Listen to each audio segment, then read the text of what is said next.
The sky was dark. It was the familiar, tense silence that came before a battle. As Nathaniel slowly walked down the narrow metal corridors of the ship, the unease within him grew. Outside, lasers and rockets exploding in the depths of space briefly illuminated the sky. Massive warships collided with one another, and the sounds of explosions from across the galaxy shook the very heavens. When Nathaniel entered the command room, the soldiers inside turned to him. They were all ordinary people. In the eyes of the Galactic Empire, they were worthless, just cogs feeding the war machine. To the Empire, human soldiers were merely resources to be expended on the front lines. But Nathaniel and his team wouldn't accept that.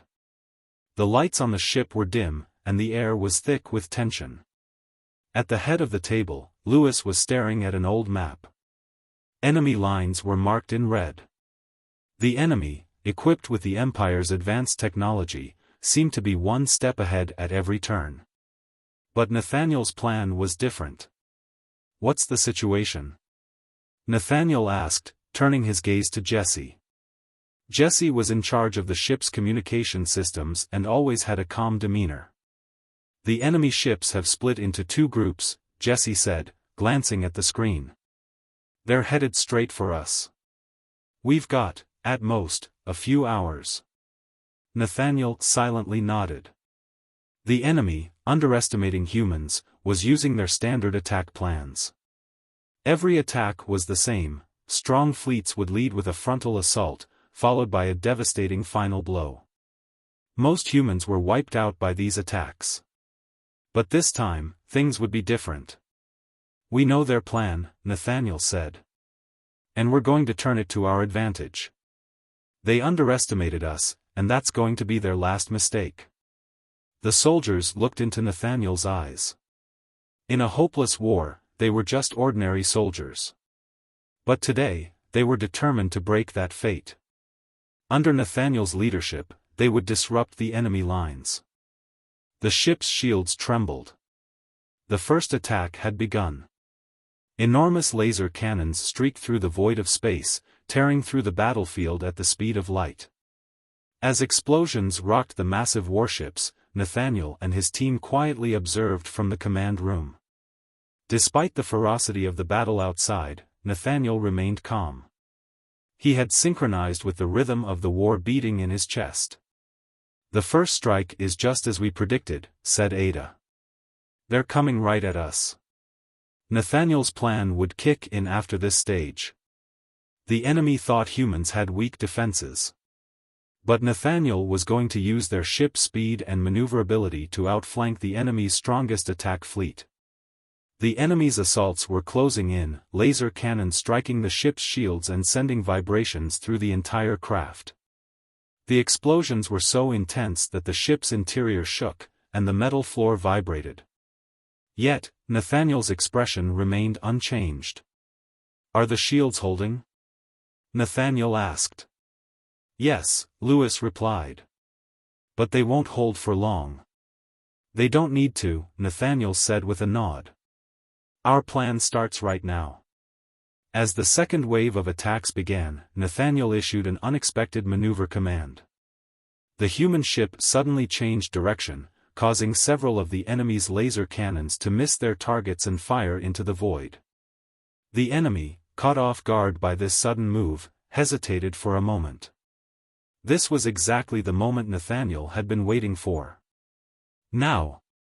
Nathaniel commanded. Lewis quickly shifted the ship's power to attack mode.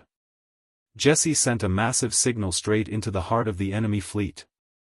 This signal was a trap, designed to scramble the communication systems between the enemy ships. As enemy ships began to collide with one another and make faulty maneuvers, Nathaniel's plan was in motion. The enemy, who had started attacking their own fleet, was thrown into total chaos. Despite their advanced technology, the Empire's soldiers were defenseless against this simple yet effective tactic. "The enemy ships are crashing into each other," Ada said, astonished. "We did it." But Nathaniel's expression remained serious. This was only the first step. There was still a long way to go to win the real battle. "They'll pay the price for underestimating us," Nathaniel said, his eyes fixed on the enemy fleet, now in total disarray. That night, the lights exploding in the sky illuminated the struggle of the human soldiers. This battle was the first step in proving that they were far from ordinary soldiers. The explosions reverberating through the ship continued relentlessly. Nathaniel and his team, though relieved to have repelled the first wave of attack, knew their task was far from over. The enemy fleet had descended into chaos, but that didn't guarantee victory. The second phase of Nathaniel's plan had to begin. "Are you ready?" Nathaniel asked, his eyes fixed on the dark screens showing the confusion among the enemy ships. Lewis, Jesse, and Ada nodded in agreement. Lewis quickly leaned over the control panel, where the positions of the enemy ships were displayed. There were large gaps between them, left intentionally to prevent collisions. But now, those gaps presented the perfect opportunity for Nathaniel and his team. "Our ships are ready to move," Lewis reported. "Begin," Nathaniel commanded. The engines of their ship roared to life, and the small human fleet sped through the gaps between the enemy lines. They moved swiftly, silently, and lethally, undetectable by the enemy radars. "We're approaching the first enemy ship," Ada said as she monitored the data on the screen. Her task was to guide the team that would carry out the infiltration. "Their shields are still strong. It's going to be tough to bypass their security systems." "We'll find a way," Nathaniel replied calmly but firmly. "This is what we do best." Lewis and Ada swiftly advanced through the ship's narrow corridors. The ground trembled with the force of distant explosions as they moved deeper into the enemy ship. Alarms echoed throughout the halls. The enemy knew they were under attack but had yet to grasp the full extent of the threat. Up ahead, the door on the right, Ada whispered as they turned a metallic corner. Two enemy soldiers stood guard in front of the door, tall, armored creatures with their faces hidden behind dark helmets, wielding advanced weapons. Lewis paused for a moment, holding his breath. They waited for the soldiers to pass. Their plan was to reach the control room with as little noise as possible. "Now," Ada said as soon as the guards moved away. They crept forward, and Ada quickly worked on the door's lock. Using an old tech trick, she hacked into the security system, disabling the door in a matter of seconds. When the door slid open, the control room was revealed before them. Inside, a few officers monitored the movements of their fleet on large screens. No one had expected a human infiltration this deep into their ship. Ada and Lewis stormed the room, taking the enemy officers by surprise and quickly neutralizing them. Lewis sat at the control panel. "I've gained access to the security systems," he said. "I'm jamming the enemy fleet's communications." This was the key to Nathaniel's plan. With Lewis's jamming signals in place, the enemy ships could no longer communicate with each other. Miscommunication led to disorganized maneuvers, and chaos rapidly spread through their ranks. Meanwhile, Nathaniel and Jesse maneuvered their way through the enemy ships. "The signals are down," Jesse noted, observing the disarray on the screens. "The enemy is completely confused. This is our chance." Nathaniel studied the data closely. "The enemy flagship," he said, pointing at the screen. "We're going to hit it. If we can take out their command center, the rest of the fleet will be crippled." He turned to Jesse. "We move now," Nathaniel ordered, and Jesse nodded, relaying the orders to the fleet. The small human ships darted forward, closing in on the massive enemy flagship. It was a colossal vessel, heavily armored but lacking the speed and agility of the human ships. "Commence the attack," Nathaniel shouted. The human ships unleashed a barrage of laser fire, hammering the flagship's shields. At first, the armor seemed to hold, but thanks to the sabotaged security systems, the shields had been weakened. Nathaniel's ship fired its most powerful laser cannon. The energy blast struck the flagship's hull, triggering a massive explosion. The ship shuddered, and the enemy's command center fell into chaos. "We're going in," Jesse yelled as their ship breached the flagship's hull.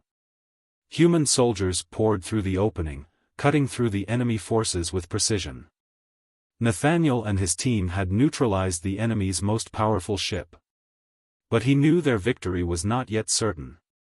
This was only the second step. One thing, however, was clear: humans were no longer ordinary soldiers. With their tactical brilliance and courage, they had made their mark on the galactic war. Ordinary Soldiers, Chapter 3, Enhanced. After the explosion of the enemy's lead ship, the battlefield fell into a brief silence. Even the echoes of detonations in the depths of the galaxy seemed to have stopped. Nathaniel stood on the bridge of his ship, watching the enemy fleets disintegrate piece by piece on the screens. But this was just the beginning of victory. There was still a long war ahead of them. "Report the current status of the ship," Nathaniel said, turning his gaze toward Jesse. Jesse quickly gathered the necessary data on the ship's condition. "We destroyed the lead ship," Jesse said, his eyes never leaving the screen.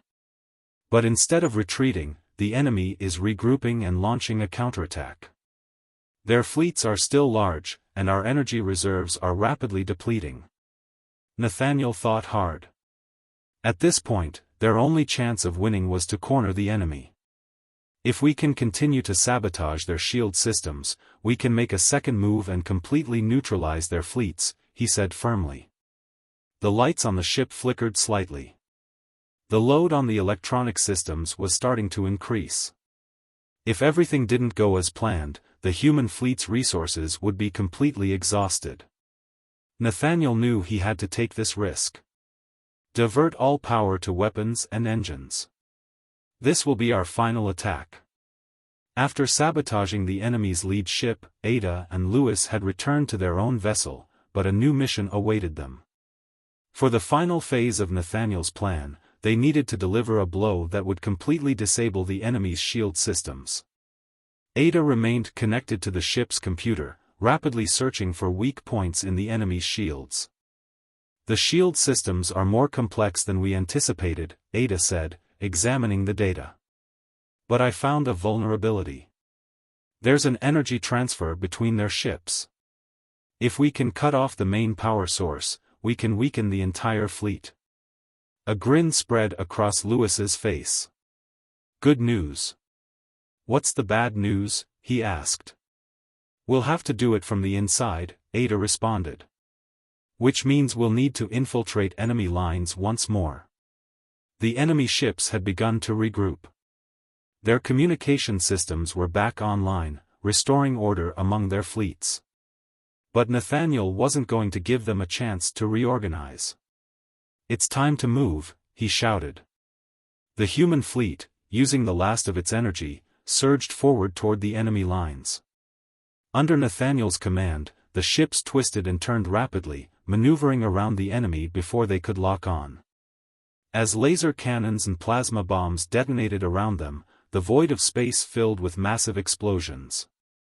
The enemy fleets were trying to coordinate an attack to trap the humans, but Nathaniel knew their tactics too well. The human ships broke through the enemy lines with unexpected maneuvers each time. Meanwhile, Ada and Lewis were racing through the tunnels of the enemy ship. The signals they were following were linked to the enemy's energy transfer system. "Here," Ada said, stopping in front of a metal door. "The main energy center is behind this door." As they opened it, the light flooding in momentarily blinded them. The enormous energy reactor stood before them, the heart powering the enemy fleets. Armored enemy soldiers guarded it. Ada and Lewis moved quickly. Two guards turned toward them, but they were silently taken out before they could react. Ada then reached the system panels. "It's done," Ada said, wiping the sweat from her brow. "The reactor is shutting down." Suddenly, the screens aboard Nathaniel's ship began to flicker. Jesse looked on in astonishment. "The enemy's energy systems are collapsing," he shouted. Ada and Lewis did it. Nathaniel's eyes locked onto the enemy ships moving across the screen. "Now it's time for the final blow," he said calmly but with determination. With the enemy's shields disabled, the human fleet wasted no time. Laser cannons and plasma bombs fired in rapid succession, and the armor of the enemy ships began to disintegrate. Explosions echoed through the depths of space. One by one, the enemy fleets were destroyed. The humans were on the verge of winning this battle. As the last enemy ship exploded and vanished into the darkness of space, Nathaniel let out a deep breath. Silence fell on the ship for a moment. Everyone understood what this victory meant. The humans were no longer just ordinary soldiers in a galactic war. They had secured one of the greatest victories in history. Nathaniel, Jesse, Ada, and Lewis gathered on the bridge after the battle. The marks of both victory and loss were etched on their faces. But they all knew this triumph was only the beginning. The struggle for humanity's right to determine its own fate had just begun. I hope you had a good time. If you liked my story, do not forget to comment and subscribe to my channel. Goodbye, see you in the next story.